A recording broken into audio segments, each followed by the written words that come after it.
Terror at 33,000 feet. Overhead locker burst into flames on Air China Airbus, forcing emergency landing. Terror unfolded mid-air aboard an Air China flight after an overhead luggage compartment suddenly caught fire, forcing the aircraft to make an emergency landing. The Air China Airbus A321 had departed from Hangzhou to Seoul, South Korea, when chaos erupted at 33,000 feet. Now let's dive deeper into today's story on the AI podcast. Okay, let's jump right in. Think about this. Two really different aviation scares happening just days apart, literally on opposite sides of the planet. One involves terrifying flames inside the cabin at 33,000 feet. The other, an engine catching fire right there on the ground just before takeoff. You've pulled together some fascinating source material on these, and today we're going to do a deep dive, really trying to unpack what these incidents tell us about the dual challenges facing air safety right now. It seems like it covers everything from, what passengers carry on board to the actual nuts and bolts of the engines. Yeah, the sources really paint a picture of the current landscape, don't they? These two events happening so close together, they almost perfectly illustrate the different kinds of risks. It's not just about engineering anymore, like stress fractures or maintenance schedules, though that's still crucial, obviously. But now there's this whole other layer involving, us, passengers, and the technology we bring with us, like high-density batteries. And it really underscores two key things, I think. One, the absolute need for smart, up-to-date regulations. And two, maybe even more critically, how much we rely on the crew to react instantly and correctly when something goes wrong, whether it's human error or a mechanical fault. Okay, let's break that down. Start with the immediate danger, the fire inside the plane. Air China flight CA-139. This was an Airbus A321 flying from Hangzhou in China, heading over to Seoul, South Korea, cruising along 33,000 feet up. Everything seems fine. And then boom. Yeah, boom is probably not far off how it felt for the passengers.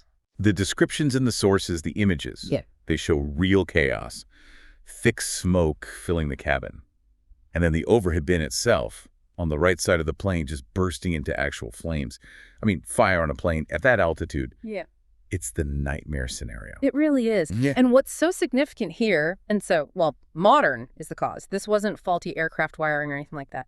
The sources pinpoint it directly to an overheated lithium-ion power bank. Just a regular portable charger? Essentially, yes. A standard, probably high-capacity battery pack someone had put in their carry-on bag up in that overhead locker. And when these things fail, it's not just a little spark. They can go into what's called thermal runaway. Right. Explain that. Thermal runaway. Well, it's basically a chain reaction inside the battery. It starts to overheat, which generates flammable gases, which makes it heat up even faster. It becomes a self-sustaining, very intense fire. And critically, it's really hard to put out with just water. So you can imagine the panic. The sources mention passengers shouting, "Faster! Faster!" Understandably so. Intense heat, smoke, flames. Yeah. But this is where the crew response becomes absolutely vital, isn't it? No, The sources are clear. The flight attendants acted immediately. They're trained for exactly this kind of thing. Yeah. No panic from them, just action. Right. They grabbed the specialized onboard fire extinguishers, likely halon or something similar, designed for electrical or chemical fires, and tackled the blaze. They managed to contain it, put it out before it could spread, or worse, compromise the plane structure. Their training really, really mattered there. Incredible pressure. Yeah. And even though they got the fire out, They didn't take any risks, followed procedure to the letter, initiated an emergency diversion straight away. where did they land? They diverted to Shanghai's Pudong International Airport, landed safely. And the key thing, 0 injuries reported. Amazing. Despite a cabin fire at cruising altitude. That says a lot about the training and the equipment, I It suppose. absolutely does. Speaks volumes about the safety protocols that are standard now. Okay, so let's connect this back to the bigger picture. You mentioned the regulatory side. This wasn't just some random freak accident with a battery. No, not at all. The timing here is really significant. This happened just a few months after China's aviation authority, the CAAC, had actually tightened its rules on carrying lithium-ion batteries. Ah, okay, so they already saw this coming, potentially. They definitely recognized it as a growing risk, yes. They were trying to get ahead of it. The specific rule change they brought in, it prohibits carrying power banks or batteries that don't have proper 3C certification labels. 3C, what's that stand for? It's the China Compulsory Certification Mark. Basically, a quality and safety standard. Anything without that label or with unclear markings was banned from domestic flights.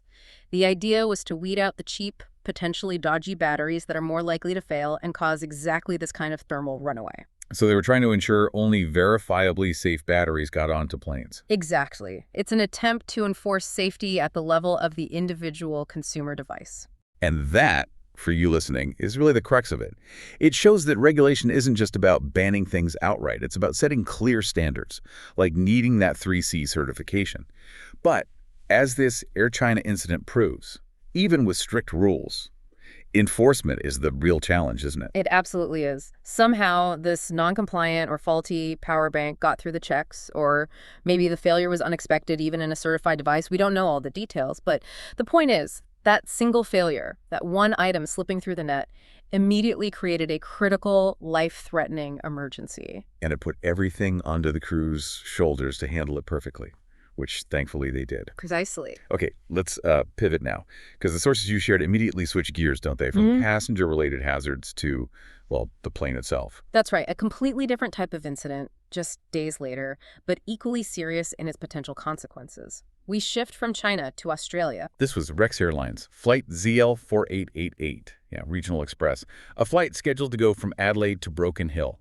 And this incident highlights that other core pillar of safety: mechanical integrity, maintenance, operational procedures. And this happened before takeoff. Correct. They were just preparing for the takeoff roll, hadn't even started barreling down the runway yet. Walk us through what happened, because failures during takeoff or just before, that's statistically a really high-risk phase of flight. It absolutely is. The aircraft is heavy, engines are at high power, and the crew has very little time to react if something goes catastrophically wrong before reaching V1, the decision speed. So what was the sequence for ZL4888? It happened fast. First, the crew got a fault indicator light in the cockpit, a warning about a potential issue with the left engine. Okay, a warning. But almost immediately after that, something much more visible and alarming happened. Unmarked fuel apparently ignited within the engine. Ignited, so flames. Yes. According to the sources, flames and thick smoke were seen pouring out of the left engine nacelle. Very dramatic. Right. So what's the procedure then? Immediate aborted takeoff. That's the standard, correct response. They'd apply full brakes, possibly use thrust reversers if they had started rolling, to stop the aircraft as quickly as possible. And they managed that safely. Yes. The sources confirmed the takeoff was aborted successfully while still at low speed. Passengers were then evacuated safely onto the tarmac. No injuries there either, thankfully. Okay, so another potentially disastrous situation averted. What's interesting here is the follow-up. It's not just the airline investigating, is it? No, and that's key. Rex Airlines, of course, launched its own internal engineering review immediately, standard practice. But crucially, Australia's main transport safety body, the ATSB, the Australian Transport Safety Bureau, also stepped in to conduct its own independent investigation. Right, the ATSB. For listeners who might not know, they're the independent agency in Australia, like the NTSB in the U.S., that investigates transport accidents. Yeah. What does their involvement signal? It signals that this is being treated as a serious occurrence, not just a minor glitch. The ATSB's job isn't to assign blame, but to find out why it happened. They'll dig deep. Look at maintenance records, the flight data recorder, the engine components themselves. Was it a design flaw? A maintenance error? Material fatigue? A one-off freak event? They want to prevent it from happening again, basically. Exactly. Their findings often lead to safety recommendations that affect the whole industry globally.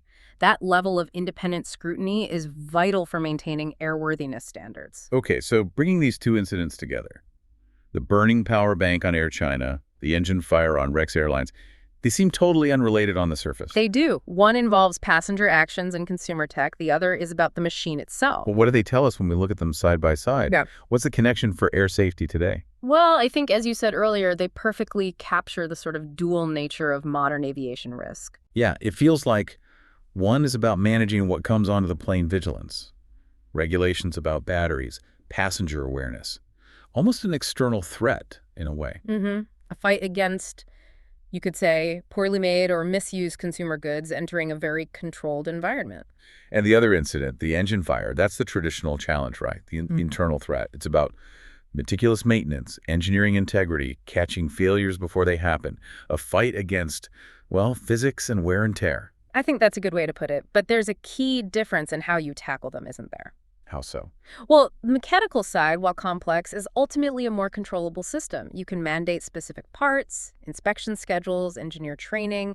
It's largely a closed loop within the industry. Highly regulated, highly professionalized. Okay. But regulating what millions of passengers bring in their carry-on, that's much more of an open loop.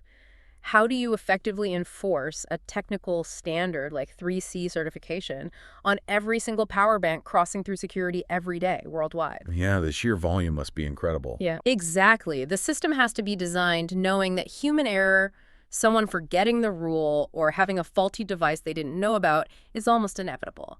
The safety net has to account for that. So taken together, these incidents really just underscore the constant evolving challenges airlines face globally. Yeah. And the consistent message from aviation authorities, which the sources really back up, is that safety isn't just the airline's job or the regulator's job.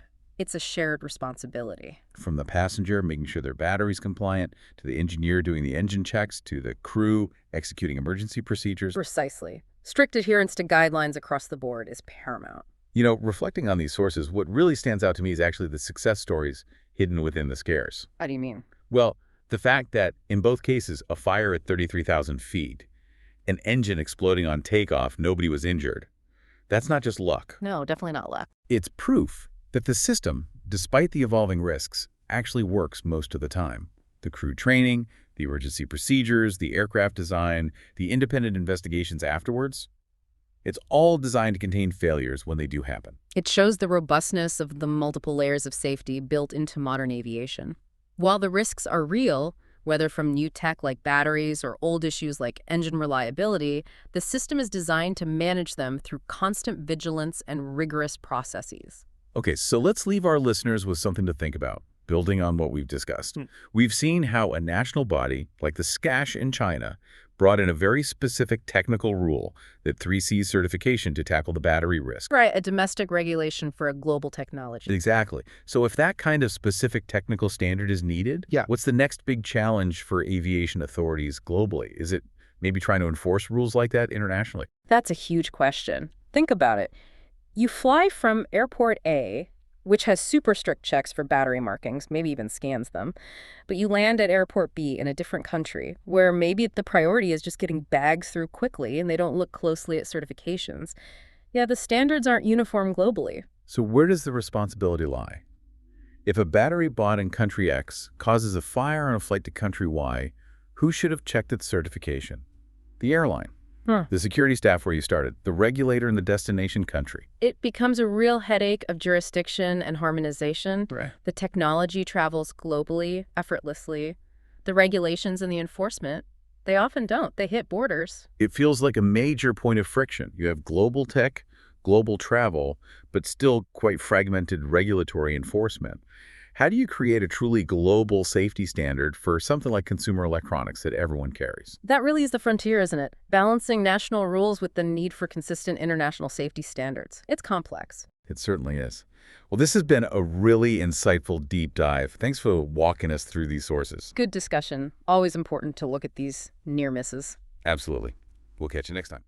Okay, one question for you. What new regulations did the Civil Aviation Administration of China implement regarding batteries? Don't forget to comment it. Thanks.